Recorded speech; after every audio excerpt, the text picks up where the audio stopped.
말씀을 통해서 내가 너와 함께이라는 제목으로 말씀을 드리겠습니다.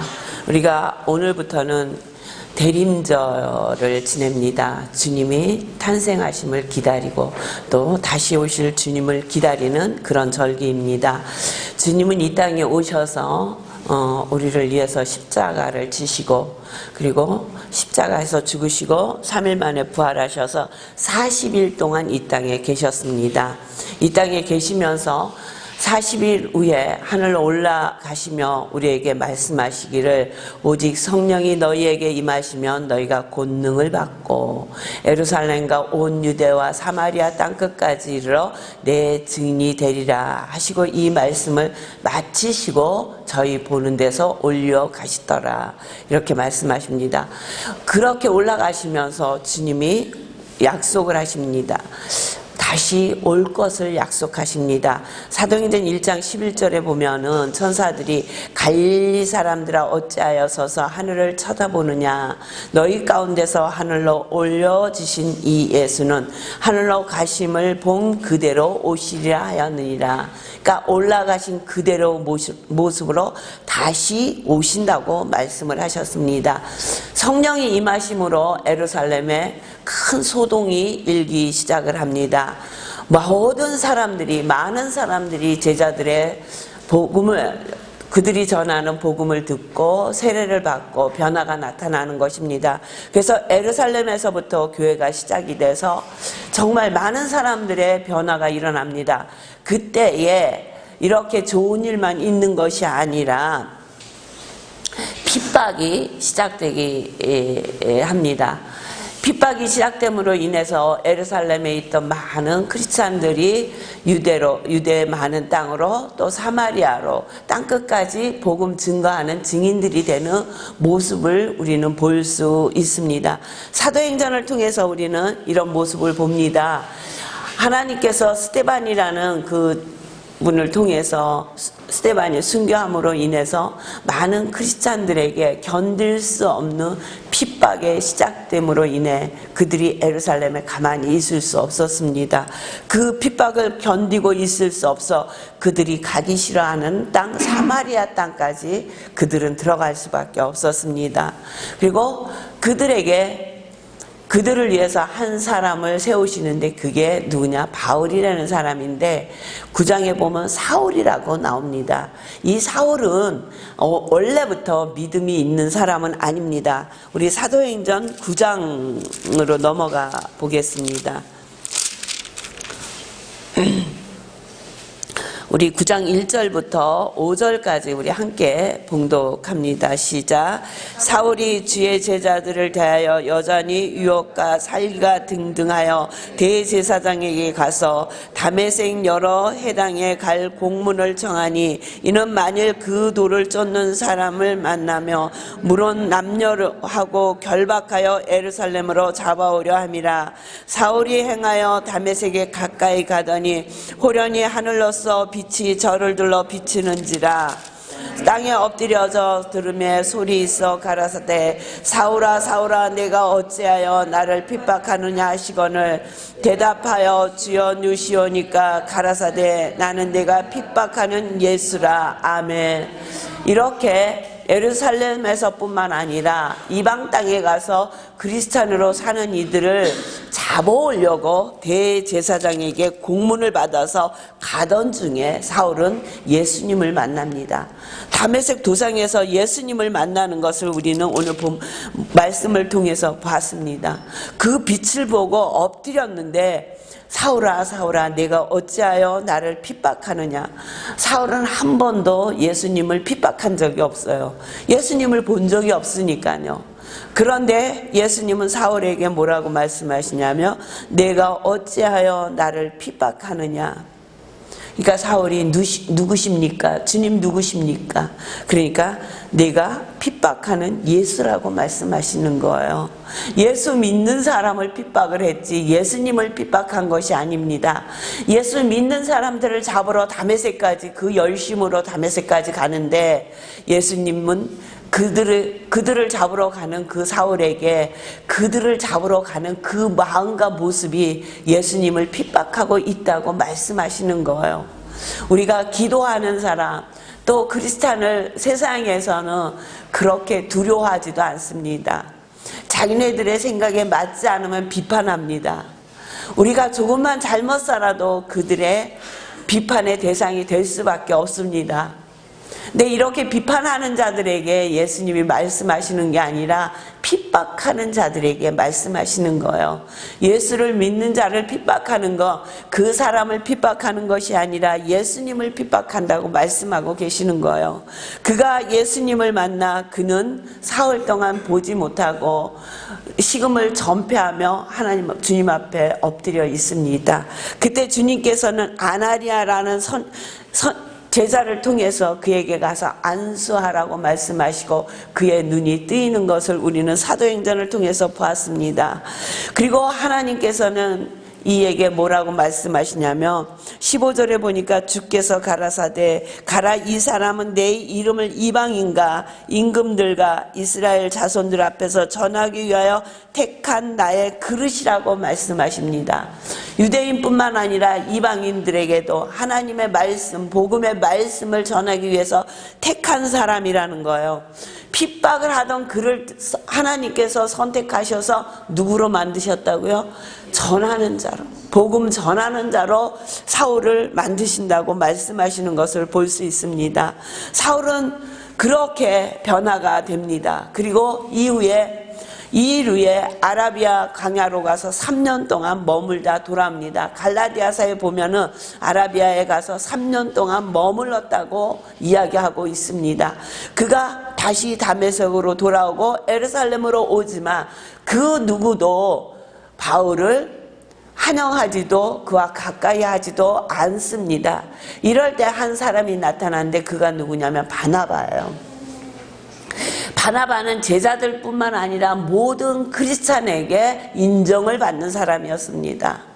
바나바가 제자들에게 사울을 데리고 갑니다.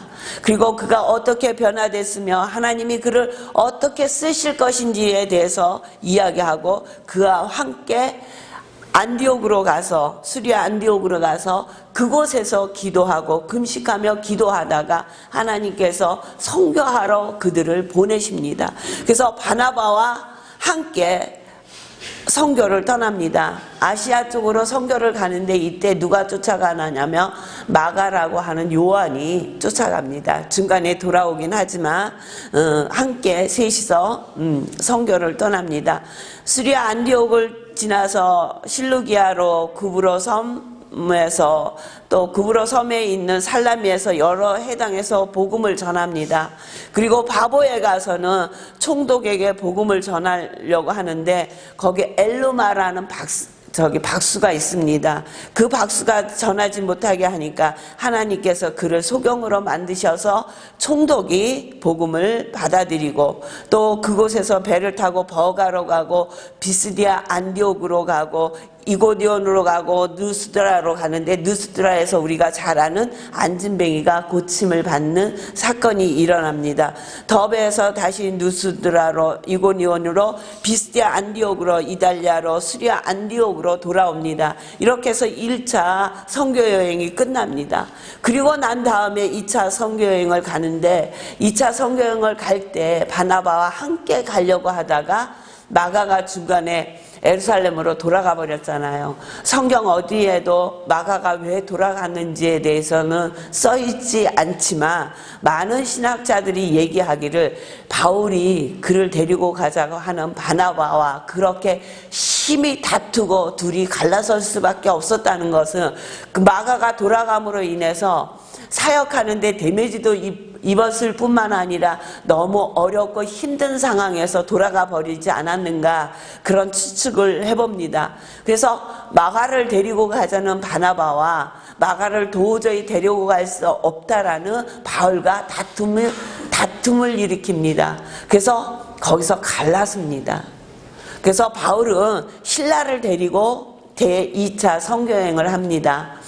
그리고 바나바는 마가를 데리고 다시 그들은 떠나고 그 이후의 행적에 대해서는 자세히 성경에 기록되어 있지 않습니다. 2차 선교여행은 3년 동안 이루어집니다. 신라와 함께. 그래서 이들이 2차 선교여행을 떠날 때는 1차 선교여행 때 그들이 복음을 전했던 그 많은 곳들이 어떻게 복음이 자라고 그들이 복음 안에서 어떻게 생활하고 있는지 다시금 그들을 돌아보려고 떠났는데, 그래서 길르기아, 더베, 루스드라, 부르기아, 갈라디아, 드로아에서까지 갔는데 하나님께서 아시아에 가는 길을 막습니다. 그래서 드로아에서 한상을 보는데 마게도냐 사람이 나와서 우리를 도와달라고 합니다. 그게 16장 9절에 나와 있습니다. 그래서 드로아에서 배를 타고 빌립보에 도착을 합니다. 그래서 마게도냐 첫 성인 빌립보에서 누구를 만나냐면 유명한 자주장사 누디아를 만납니다. 그래서 그 누디아와 함께 빌립보 교회가 설립이 되는 것입니다. 그렇게 2차 선교여행에 빌립보에 도착을 해서 누디아를 만나고 빌립보 교회가 탄생이 되고, 또 귀신 들리고 점치는 여정을 고쳐주잖아요. 하도 뒤로 쫓아와서 귀찮게 하니까 바울이 못 들은 척합니다. 처음에는. 왜냐하면 이 여정 뒤에 어떠한 권력이 있는지를 바울은 알고 있었습니다. 근데 매번 만날 때마다 정말 너무 고통스럽게 쫓아오니까 그 여정을 고쳐줌으로 인해서 그는 매를 실컷 얻어맞고 깊은 곳 감옥에 갇히게 됩니다. 신라와 바울은. 그래서 그곳에서 하나님을 찬양함으로 인해서 정말 놀라운 기적으로 그들이 석방되는 것을 볼 수 있습니다. 그리고 나서 바울은 암비볼리, 아볼로니아, 데살로니가, 베레아, 아덴으로 거쳐서 고린도에 도착을 합니다. 우리가 오늘 본문으로 읽은 18장은 고린도에서의 사역의 모습을 말씀하고 있는 것을 볼 수 있습니다. 고린도에서는 바울이 누구를 만나냐면 아굴라를 만나고, 아굴라의 부인이 브리스길라를 만나서 고린도에서 이들과 함께 고린도 교회가 개척이 됩니다. 고린도라는 지역은요, 굉장히 좀 부자 지역이에요. 왜냐하면은 그 지역은 해상의 교통이 발달된 지역이었어요. 그래서 무역이 왕성하게 이루어지니까, 그러니까 그곳에는 부가 축적된 지역이었습니다. 그리고 많은 나라의 사람들이 들어오면서 그곳에 자기네가 섬기는 신상을 진 거예요. 그래서 고린도에는 많은 신상들이 세워졌습니다. 그러니까 부와 뭐가 있냐면 부와 우상 숭배가 가득했던 지역입니다. 그리고 그것에는 놀라운 되게 유명한 신전이 하나 있었는데, 아프로디테라는 사랑의 여신이 있는 아프로디테 신전이 있었습니다. 그 신전에는 1000명의 그러니까 여신 제자들이 있었던 거예요. 1000명의 여인들이 그 밑에서 생활을 하고 있었는데, 이 여사제들이 제사 지내는 방법이 무엇이냐면 음행을 하는 방법이었어요. 그래서 밤마다 이들은 그 산에서 내려와서 동네에 와서 음행을 합니다. 그러니까 많은 사람들이 그 여사제들하고 그렇게 그 고린도의 그 공기가 어떤 공기인지 느껴지지 않습니까? 부도 축적이 된 지방이었으며 우상을 숭배하던 지방이었으며 아주 음행이 가득했던 그런 지방이었습니다. 그러니까 고린도라는 지역은 넉넉하기는 하였지만 그렇게 사역을 하기에 넉넉지 않은 지역이었습니다. 근데 이 지역에 들어가면서 첫 번째 만난 사람이 아굴라와 프리스길라 부부였다는 거예요. 이들도 로마에 있다가 글라우디오가 로마에서 모든 유대인들을 쫓아냅니다.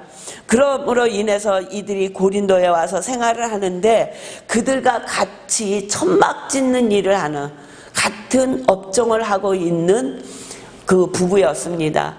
유대 사람들은 자녀에게 3가지를 준다고 해요. 가장 중요한 3가지를 주는데, 첫 번째는 지식이요. 가장 좋은 지식을 배울 수 있도록 그들에게 하는 것이 유대에서 가장 좋은 것을 주는 것. 두 번째는 돈이요. 부를 축적해서 주는 거예요.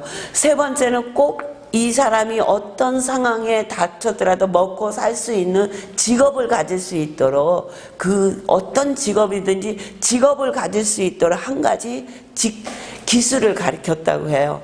그런데 바울은 천막 짓는 그 기술이 있었던 것 같습니다. 그러니까 3절에 보니까 업이 같음으로 함께 거하여 일을 하니 그 업은 장막을 만드는 것이었더라. 아굴라와 브리스길라의 직업도 장막을 만드는 것이요, 바울의 직업도 장막을 만드는 것이라 이들과 함께 살면서 장막을 지며 생활을 했다고 말씀하고 있습니다. 그런데 이 고린도에서 정말 하나님의 말씀을 전하고 하나님의 말씀을 전함으로 이들이 변화되기를 원하는 바울에게 정말 쉽지 않은 그런 상황이 된 것입니다.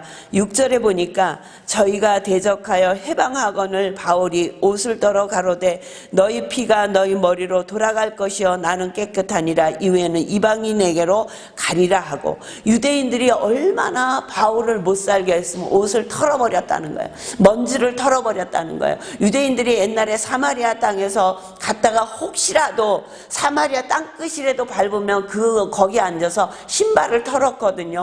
이것은 옷을 털었다는 것은 저주를 하는 거예요. 근데 옷을 털어버렸다는 거예요. 가장 복음을 듣고 구원의 축복을 받을 수 있는 이들이 구원의 축복에서 벗어나 버렸다는 거예요. 그러니까 얼마나 힘들고 어려웠겠어요. 그러니까 그들 앞에서 옷을 벗어서 털어버렸다는 거예요. 그러면서 너희 피가 너희 머리로 돌아갈 것이요 나는 깨끗하라고 얘기하는 것을 볼 수 있습니다. 이들에게 더 이상 하나님의 말씀을 전할 수 없다. 너무도 힘들게 하니까.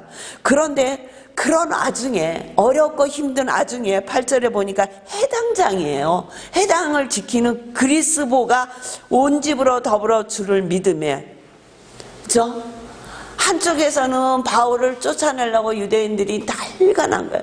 도저히 견딜 수 없으니까 옷을 털어버리는데 한쪽에서 역사가 나타나는 거예요. 응?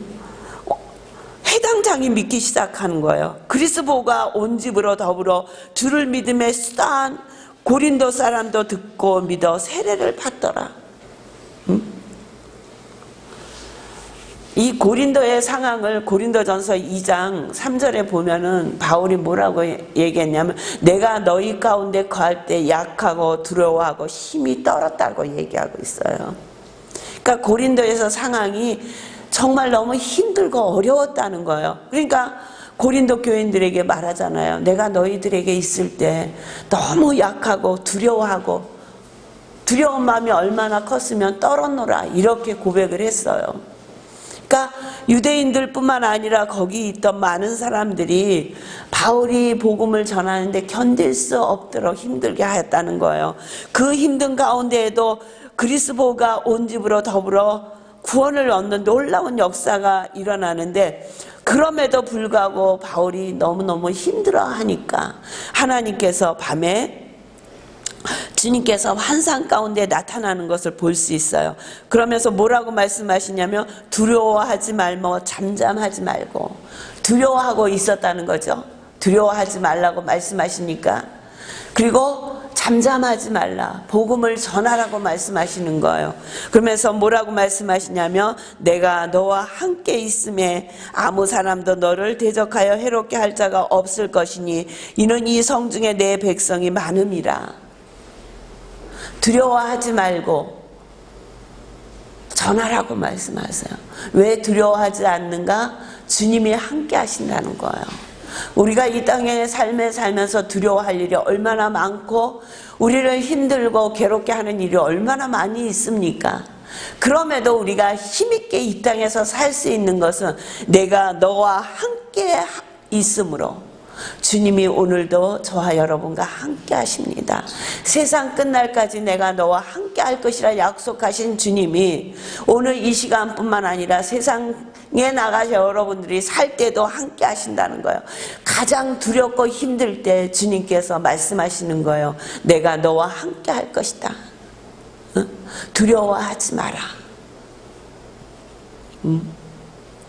이렇게 주님은 말씀을 하시는데 저는 이 본 말씀을 통해서 하나님이 직접, 주님이 직접 그 구원을 얻을 자들을 직접 성령님이 찾아가셔서 너는 내 것이라, 너는 내가 너를 위해서 십자가에 죽고 다시 부활해서 40일 동안 있었던 예수 그리스도라, 너는 나를 믿어라, 이렇게 말씀하실 수 있잖아요.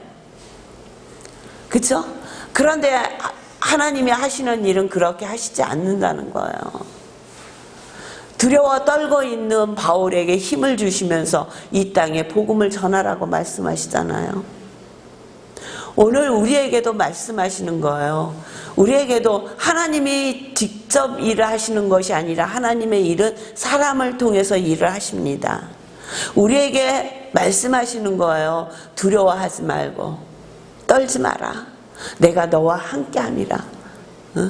주님의 일은 우리는 교회 안에서 이루어지는 일만 주님의 일이라고 생각하는데 우리 각자에게 주신 일터가 있잖아요. 그 일터에서 일하는 것도 주의 일을 하는 것입니다. 세상 살 때도 주님의 자녀로 사시잖아요. 그 일을 통해서 하나님의 영광이 드러나야 되잖아요. 우리 각자에게 일터에서 하나님의 영광이 드러나며 그 일터에서 하나님의 일을 감당하시길 주의 이름으로 축원합니다. 그때 어렵고 힘들 때 내가 너와 함께함이라는 그 음성을 들으시길 주의 이름으로 축원합니다. 주님이 함께 하십니다. 늘 주님과 동행하시는 삶을 사시기를 주의 이름으로 축원합니다. 기도하겠습니다. 하나님 아버지,